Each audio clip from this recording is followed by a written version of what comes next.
Buenas tardes, estamos aquí en la transmisión de palabras de nuestros autores. Soy José Manuel Chávez Gómez y de esto de palabras de nuestros autores se enmarca en el programa Contigo a la Distancia a través de la Secretaría de Cultura y del Instituto Nacional de Antropología e Historia. Ahora presentamos el libro Intención Franciscana de Evangelizar entre los Mayas Rebeldes, una nueva edición a cargo de Lina, y en la cual se trabaja diversos documentos del Archivo General de Indias y del Archivo Franciscano de la Biblioteca Nacional de México, que nos dieron un panorama general de lo que fue la orden franciscana y diferentes grupos mayas en lo que ahora es el sur del estado de Campeche, en colindancia con el estado de Tabasco, cerca del río Usumacinta. Es así que esta nueva edición del libro incluye datos y documentos que no se habían trabajado antes y que afortunadamente hallé,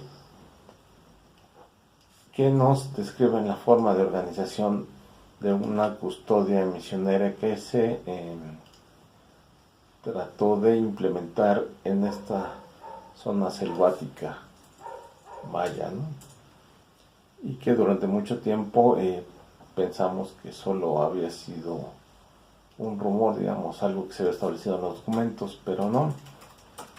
Ya al tener claro qué pasó, entonces incluimos esa información como un nuevo capítulo en este libro, el cual, bueno, tiene 5 capitulados. El primero, la descripción de la organización territorial y política de los señoríos o cuchicabales mayas en el posclásico tardío, justo al momento de la llegada de los españoles. También se habla de manera somera de la conquista de todos los señoríos, sobre todo enfocado hacia la zona de estudio en Campeche, y cómo es que no todos son conquistados en el siglo XVI, sino quedan un par de reductos mayas que hasta el siglo XVII son conquistados. Uno de ellos son los diferentes señoríos o bataviles de los quejaches, o traducción al español, la gente del venado, y de los itzáes, que, bueno, están en lo que ahora es el Imperial de Guatemala, que antes eran parte de la misma tierra, y de los lacandones históricos o de habla choltí. En este trabajo solo hablamos de quejaches y de manera muy periférica de los itzáes. El segundo capítulo ya habla de la evangelización franciscana de manera muy rápida en la parte norte de la península de Yucatán, pero también nos enfocamos más hacia lo que sería el actual estado de Campeche, estableciendo que es un proceso diferente a lo que fue el norte de la península de Yucatán, ¿no? Una segunda etapa evangelizadora muy interesante. Solo pensamos que en Yucatán hubo una que se consolidó en el siglo XVI, pero no. Hay otra gran oleada misional para el siglo XVII, dividida en 2 fases, que es lo que se narra en el libro, y cuyo mayor énfasis evangelizador se da hacia la segunda mitad del siglo XVII. Después, en el tercer capítulo, tratamos sobre la situación de los mayas que huyen de todos estos señoríos del norte, ¿no? Formando 3 tipos de población. Uno, aquellos mayas que huyen desde fines del XVI, que es temprano, y que forman poblaciones en la selva, pero cercanas a los asentamientos ya cristianizados. El segundo tipo de población son de estos mayas un poco más radicales y violentos, digamos, que huyen, se internan más lejos hacia la selva maya, hacia lo que llaman montaña, que son elevaciones de 100 metros de alto, no son muy grandes, digamos. Y el tercer tipo de población que está ahí, que en algunos puntos se llega a mezclar con estos mayas huidos que reciben el mote de apóstatas o montaraces, es el de los denominados infieles, que en realidad son los mayas que no han sido sometidos ni incorporados a el gobierno español. Todavía viven a la usanza prehispánica, que son los quejaches y los itzáes. Pero ¿por qué huyen estos mayas? ¿Y por qué se organiza una gran evangelización? Bueno, eso es lo que tenemos en el capítulo siguiente, ¿no? Que hablamos de los mayas quejaches, y que en realidad es una descripción de los tres tipos de población maya montaraz. Los primeros que huyen por las cargas tributarias, simplemente porque los encomenderos, los llamados jueces de repartimiento, que son funcionarios civiles de la gobernación de Yucatán, que les cargan la mano, les dejan ciertos productos en especie que los mayas tienen que manufacturar y devolverlos ya elaborados. No reciben ningún pago, al contrario, les exigen que entreguen cierta cantidad y bueno, descuidan sus labores esenciales, que es el campo, atender la iglesia. De eso se quejan mucho los frailes franciscanos, que hacer tan pesado el trabajo prefieren huir porque ya no tienen recursos para mantenerse, entonces al menos huyen en la selva y tienen donde esconderse, pueden tener algún tipo de alimento y no estar bajo la explotación de estos funcionarios españoles. El segundo tipo de mayas que huyen, que son los que más alarman a los frailes franciscanos que viven en estas poblaciones,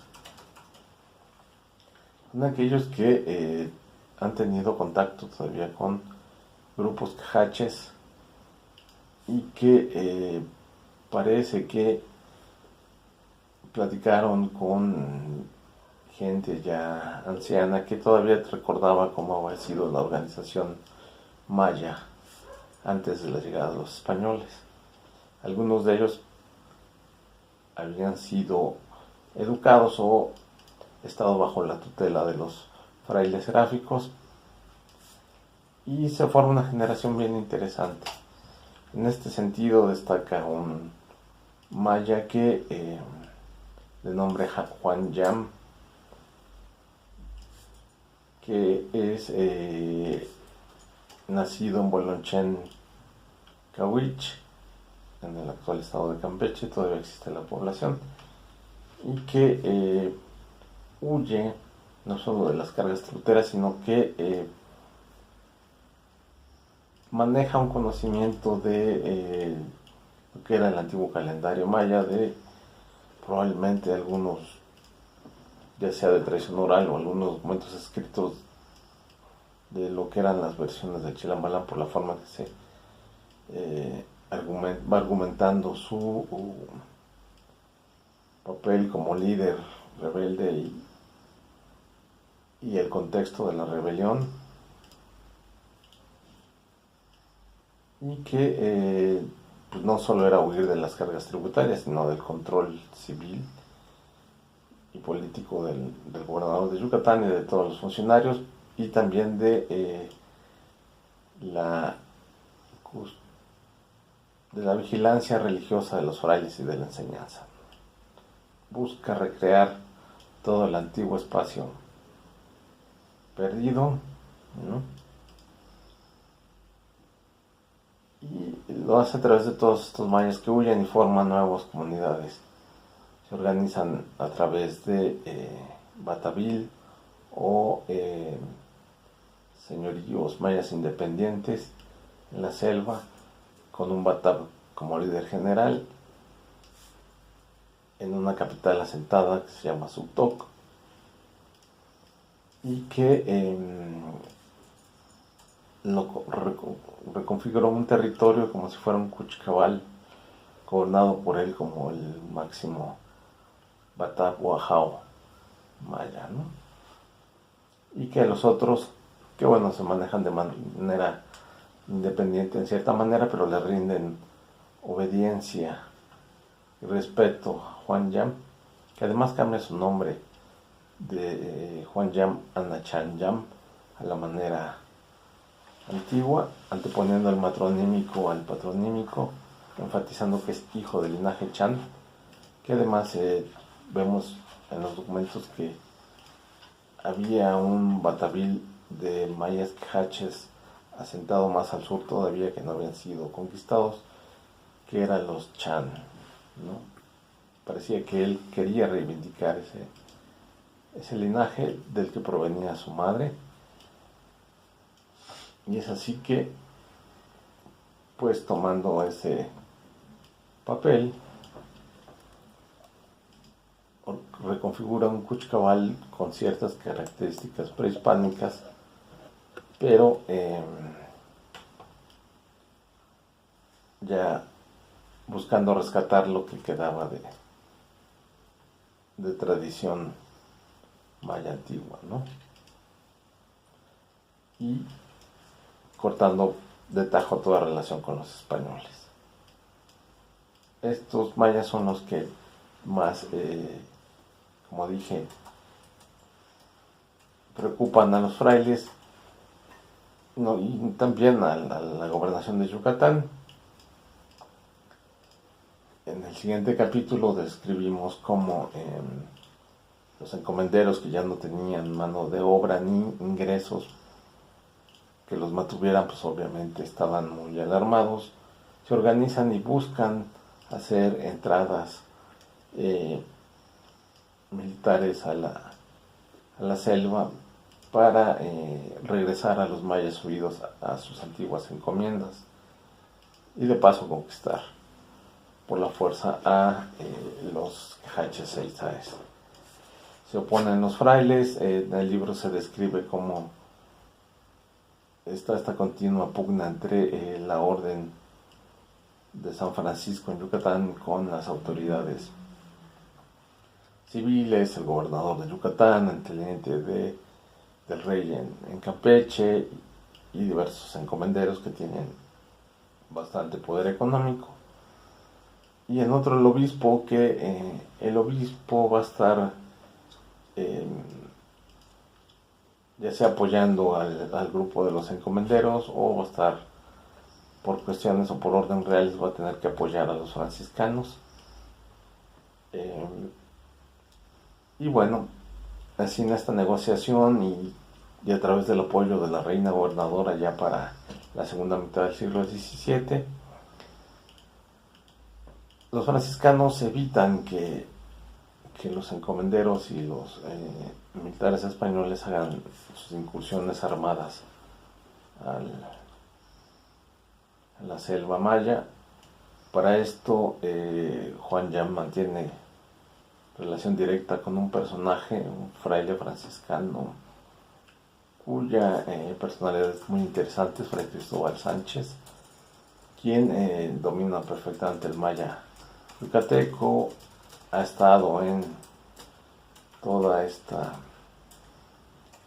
zona, la conoce bien y además tiene relación directa con Juan Yam. Entonces los franciscanos se vuelven mediadores y negociadores a la vez.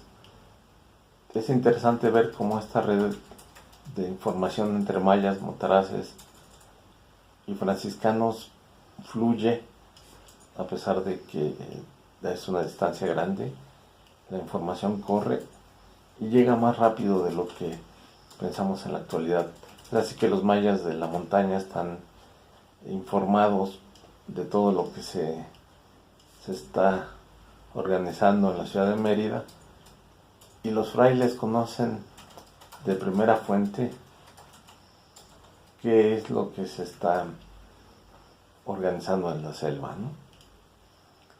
Entonces, en realidad los protagonistas de esta historia son Nachan Yam y Fray Cristóbal Sánchez, y se menciona cómo es que en la selva se organiza este Cuchicabal, ¿no? Describimos cómo son las incursiones armadas de los montaraces a pueblos cristianizados, cómo los queman, cómo secuestran mujeres, cómo asesinan a mayas que son considerados colaboradores o traidores de los propios indígenas. Y también vemos cómo los frailes tienen que negociar con el obispo, con el gobernador de Yucatán, pedir el apoyo de la reina regente, porque en esos momentos el que será rey, Carlos II, todavía es un niño, todavía no llega a la edad para que pueda ser entronizado, y la reina es la que se encarga de toda la administración real en lo que es el Imperio Español, y apoya a los franciscanos, sobre todo en Yucatán. Pero esto hay que verlo dentro de un proceso histórico muy bien definido. La evangelización que se organiza en Yucatán tiene que ver también con un proyecto general de la orden a nivel novohispano, a nivel virreinato de Nueva España. Es cuando se están expandiendo las misiones hacia Río Verde, hacia el norte de la Nueva España, pero también hacia el sur. Entonces, las de Campeche son las que van a ser la punta de lanza para esta nueva oleada misional de la orden. Se establece en los estatutos generales de la misma, lo vemos en el libro. Y en este contexto es que también otro funcionario franciscano, que es el comisario general de Indias, va a apoyar e impulsar todo esto. Entonces el diseño de las misiones en la Nueva España se deben a este personaje que fue Hernando de la Rúa. Al ser tan pues observante, digamos, conservador del ideario franciscano, buscaba que toda la orden en la Nueva España tuviera cierta reforma al interior, porque también la orden se va reformando durante el siglo XVII. Y es así que entra en pleitos sobre todo con el provincial y el exprovincial del Santo Evangelio en la Ciudad de México. Lo sustituyen, ya entra otro comisario que va afortunadamente a seguir con este proyecto, que es Fray Francisco Treviño, y así se impulsan las misiones en diversos lados de la Nueva España, y en este caso en la gobernación de Yucatán. Los franciscanos delinean toda una estrategia, ya se establecen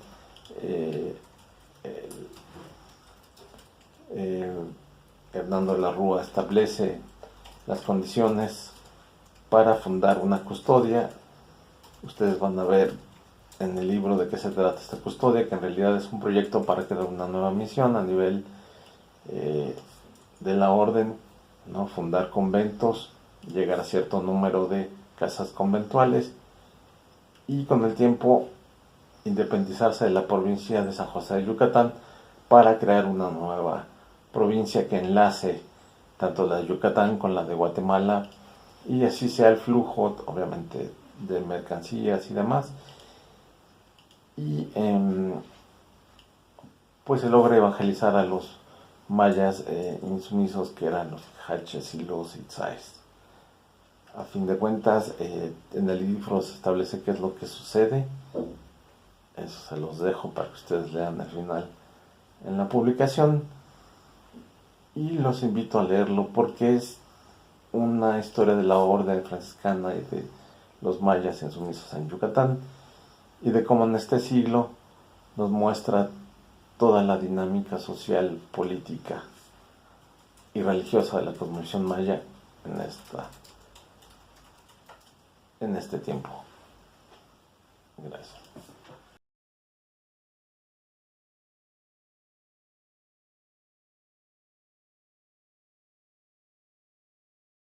Instituto Nacional de Antropología e Historia. Secretaría de Cultura. Gobierno de México.